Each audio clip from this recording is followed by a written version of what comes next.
Welkom by Ekerk Lewendig, die podcast.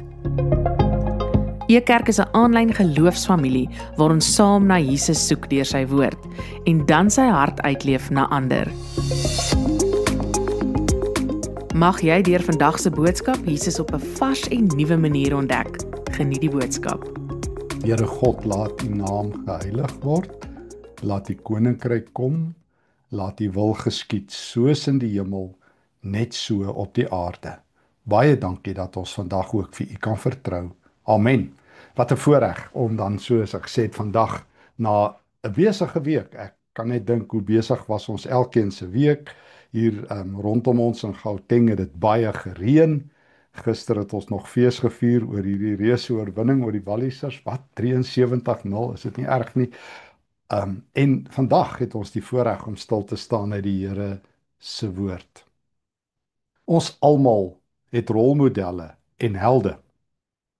Maar wie van ons is al ooit uitgedaag om soos Jesus te leef? Nog meer om soos God te leef. God is ons verlosser, hy is ons Here, Jesus ook, maar ons rolmodel, dit is miskien 'n ander gesprek. Nee, dit is vandag se gesprek. Dit is presies waartoe Jesus ons oproep in Matteus hoofstuk 5. Kom ons lees met mekaar daardie bekende, uitdagende woorde in die bergrede, Matteus 5, vanaf vers 43. Ek wil sommer net vanaf vers 43 lees. Julle ken die opvatting, wees lief vir jou naaste, haat jou vyand. O ja, ek lees uit die boodskapvertaling vandag. Wel, dit is nie waar nie. Ek sê vandag vir julle, dat julle ook julle vyande moet lief hê. Bid vir almal wat julle swaar laat ly, en wat julle vervolg. Dan leef julle regtig soos kinders van God, want hy doen goeie dinge vir almal.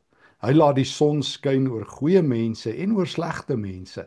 Hy laat dit reën ook oor mense se grond wat goed doen en oor slegte mense se grond. As julle net daardie mense liefhet met wie julle goed oor die weg kom, moet julle nie verwag om 'n goeie medalje vir diens by God hiervoor te kry nie. Almal doen dit tog, ook die slegte mense wat nie in God glo nie. As julle net julle familie en julle vriende groet, het julle nog niks spesiaals gedoen nie. Selfs die grootste sondaars groet ook hulle familie. Julle moet soos julle hemelse Vader wees. Hy het almal hier op aarde lief. As julle ook vol liefde en respek optree teenoor almal met wie julle te doen kry, doen julle presies wat hy en die wet van julle vra. Dan stap julle in julle hemelse Vader se voetspore, dan is julle net soos hy. Ons wil graag soos ons rolmodelle leef, nie waar nie.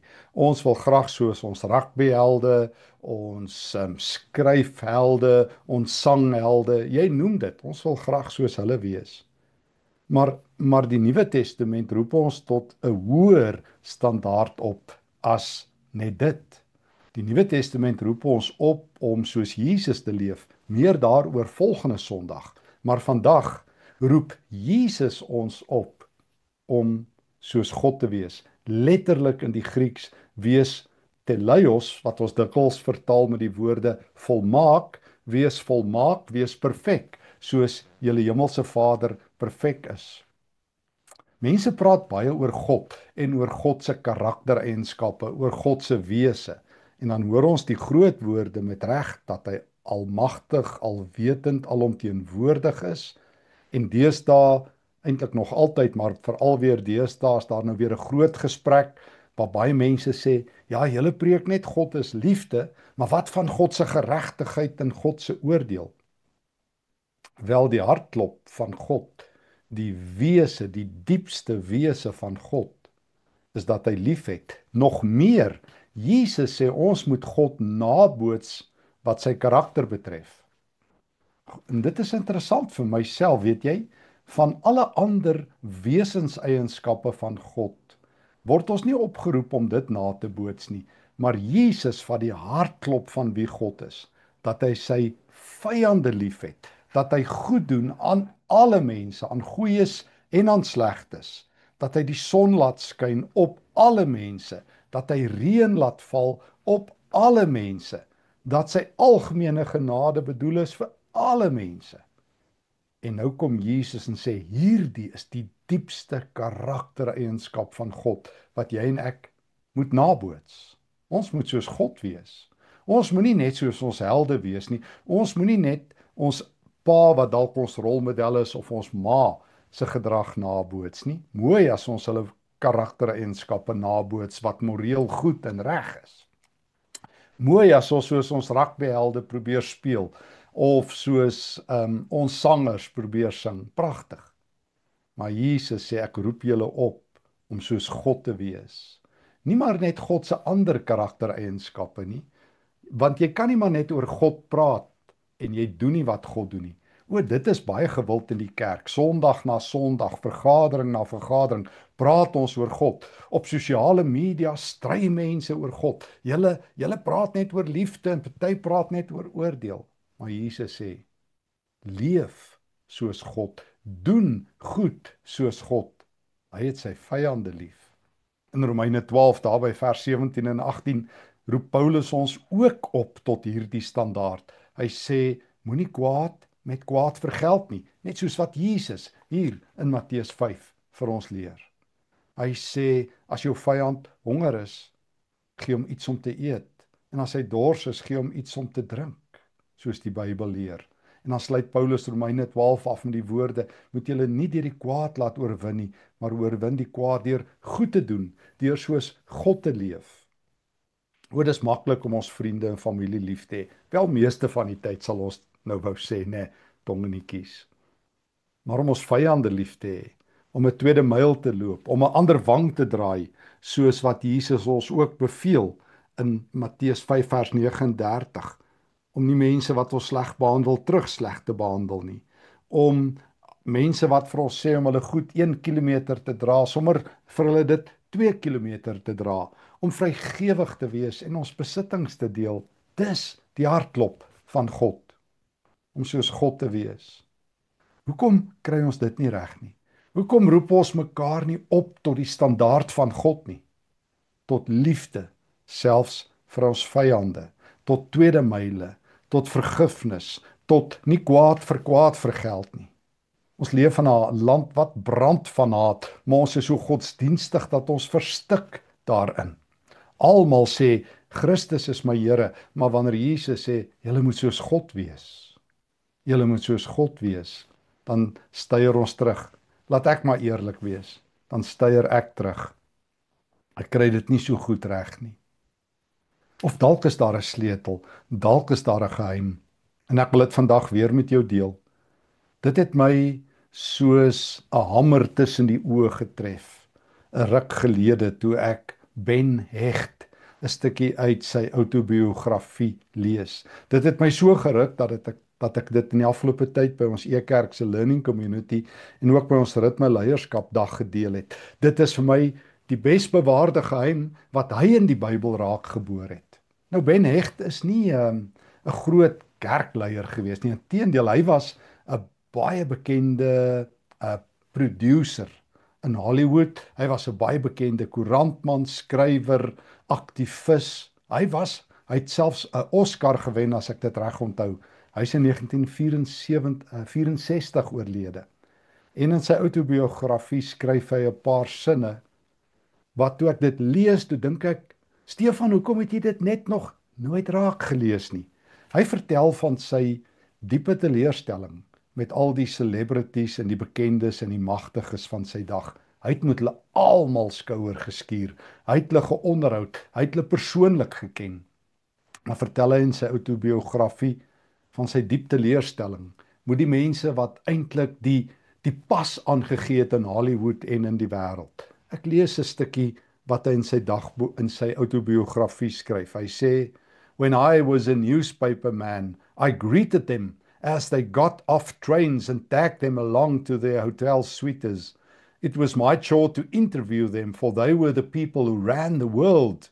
They were armed with certitudes and alike mentally as the teeth of a comb." Hy sê hulle was so vol van hulle self, maar as ek 'n haarkam gevat het, het hulle almal dieselfde gelyk soos al daai kammetjies Hulle het almal dieselfde arrogansie, dieselfde vlakheid, dieselfde leegheid vertoon. En hy het gewonder, hoekom is die bekendes niks anders as al die mense rondom hom wat hy elke dag sien nie. En toe bevind hy 'n skokkende ding. Toe bevind Ben Hecht, soos wat hy sê, hulle het hulle lewens nageboots. Hulle het hulle lewens nageboots op karakters wat hulle moes uitbeeld in films, in karakters wat hulle moes speel. Hulle was fake. Hulle was nooit hulle self nie. En mense het op hulle beurt weer hierdie helde nageboots van Hollywood wat hulle lewens naboots op fake karakters. En toe vertel Ben Hecht, was hy heeltemal moedeloos, maar toe loop hy in die Bybel vir Moses raak. Hy sê, Moses het op die berg met God gepraat en sy gesig het begin blink. God het afgesmeer, afgegee op Moses. Maar Moses het dit nie eers geweet nie.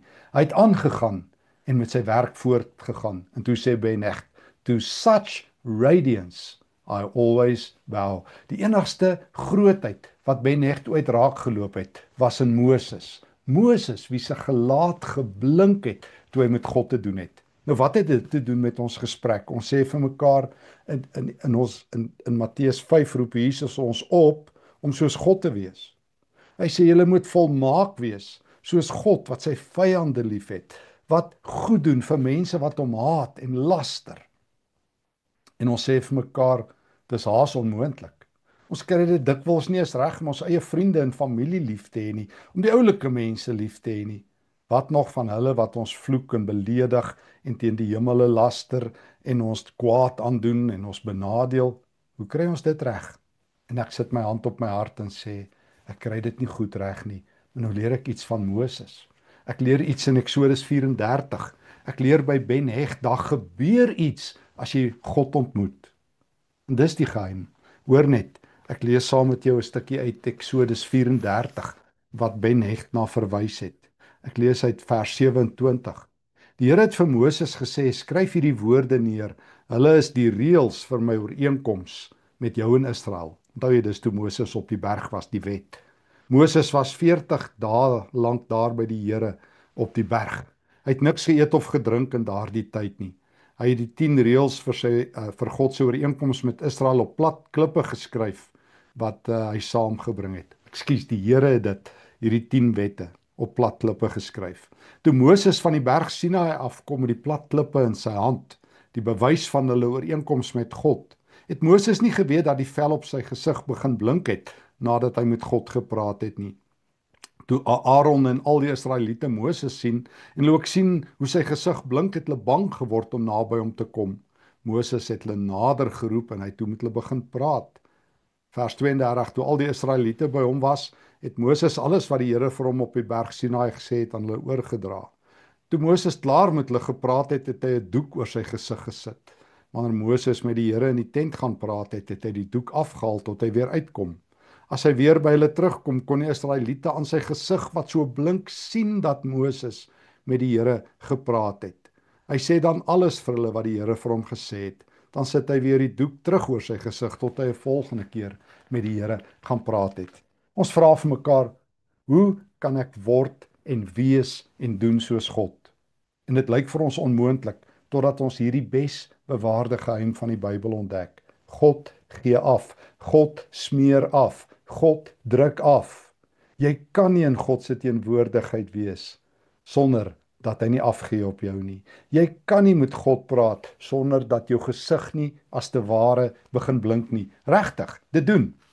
In die Ou Testament, wanneer Moses met God gepraat het, het God so afgegee op Moses, dat almal dit op sy gesig kon sien. Moses was nou by die Here. Maar dit het Moses se identiteit en sy karakter net dieper aan 'n nederigheid gevat. Hy het 'n doek oor sy gesig gegooi en nie gedink hy's iets danig nie. En dis wat Ben Hecht sê, dis wat gebeur met mense wat waaragtig die Here ontmoet. God gee af. Ons gee af op mekaar, ons noem dit vingerafdrukke. Ons noem dit ons geure en ons reuke gee ons af. Ons gee af, ons selle gee selfs af, ons liggaamselle. Maar weet ons regtig God gee af op ons? Vanoggend is God besig om af te gee op jou en op my. Jy en ek wat sê ons kan nie regtig soos God wees nie. Jesus sê jy moet. En as jy by God sit en aan sy voete sit en in sy teenwoordigheid sit, dan gee God af op jou. Dis die besbewaarde geheim. Dit het my raaklees van Ben Hecht se woorde geneem sodat die skrif weer voor my oë sal oopgaan. En van toe af, en jy sal weet ek praat baie daaroor by Ekerk. Is 2 Korintiërs 3 een van my allergunsteling tekste in die Bybel. Want Paulus tel presies hierdie Eksodus 34 teks op. Hy tel presies op van Moses se blinkende gesig en nog beter nuus as dit. Kom ek lees ook hier uit die boodskap 2 Korintiërs 3 vanaf vers 8. Hy sê julle weet mos vers 7 dat al Moses se wette op klip uitgekap is.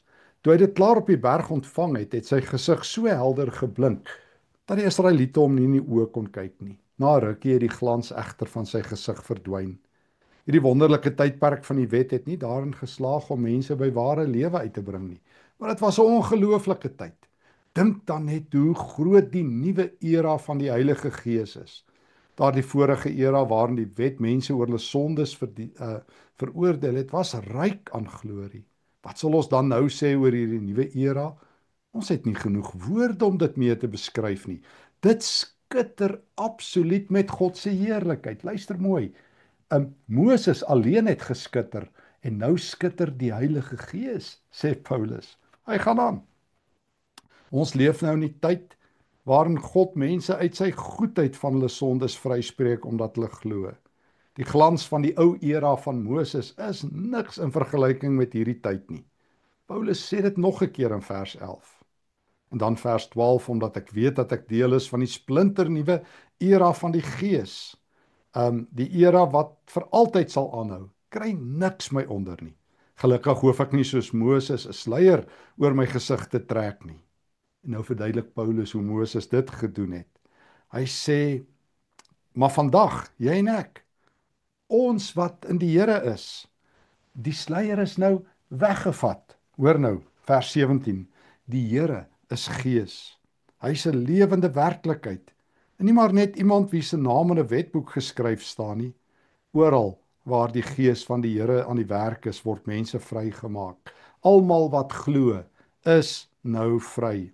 Ons kan die Here se heerlikheid weerkaats sonder dat daar sluiers oor ons gesigte hang.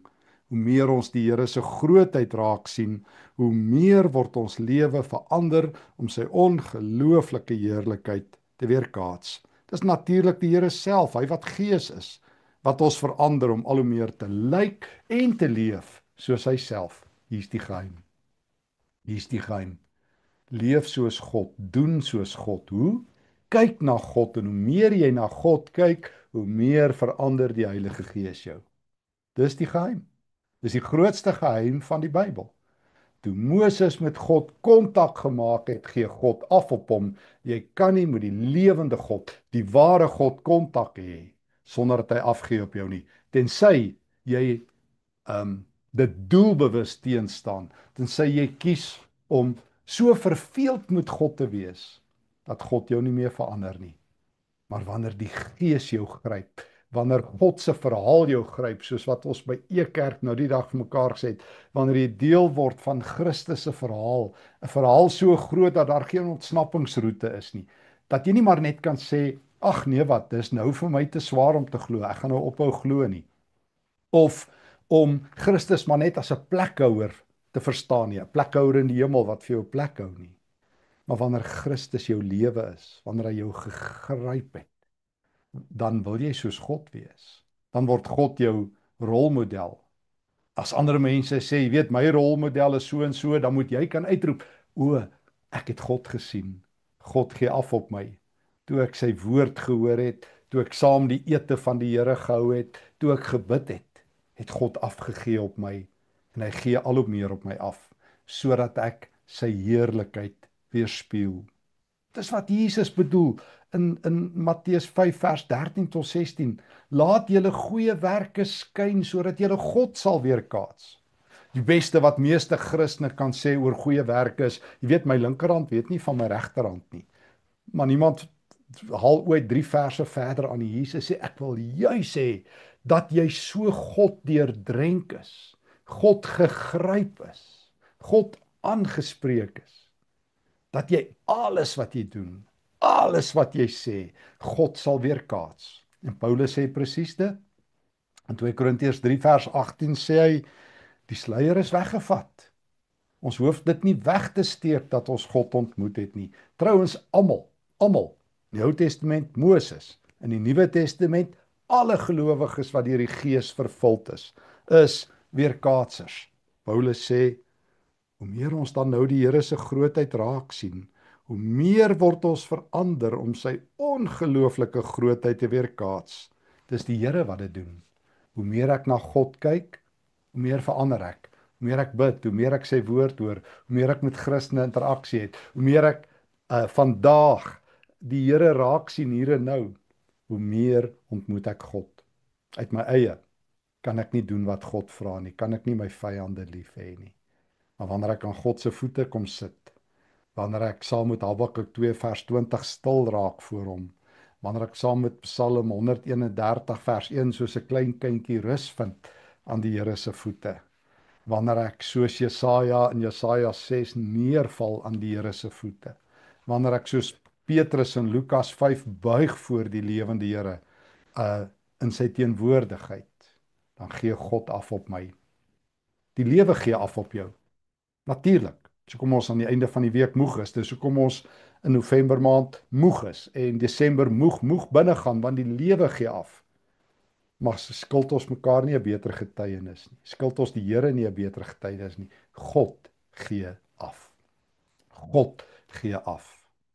En Jesus sê, ek roep julle op om God raak te sien. Volgende week gaan ons sien, ons moet ook Jesus naboots. Maar God roep ons op om soos hy te wees, om ons vyande lief te hê, om deur ons goeie werke te glinster en te skyn vir hom. Hoe gaan ons dit doen? Ons kom sit elke dag aan Jesus se voete en dan gebeur die res van self. Hoe meer ek die woord eet en oordink, hoe meer ek bid, hoe meer ek doen wat Jesus sê deur goed te doen, hoe meer ek bekertjies koue water uitdeel, hoe meer druk God af op my. En hoe meer skitter ek, maar ek hoef dit nie te weet nie. Moses het dit nie geweet nie, dit het Ben Hecht aangegryp. Moses het nie gesê, ek is die ou groot glinsterende getuie nie. Hy het letterlik sy kop toegegooi en aangegaan met sy werk. Jy en ek hoef nie die glinstering raak te sien nie. Dien die Here met groter oorgawe en jy sal skyn vir Jesus. Amen. Dankie dat jy vandag saam gekuier het by Ekerk Lewendig die podcast. Want Jesus is lewendig en die Bybel gee lewe en saam leer ons hoe om hierdie waarheid uit te leef na ander. Ons kuier volgende week weer saam. Ekerk, Jesus sigbaar, voelbaar, verstaanbaar.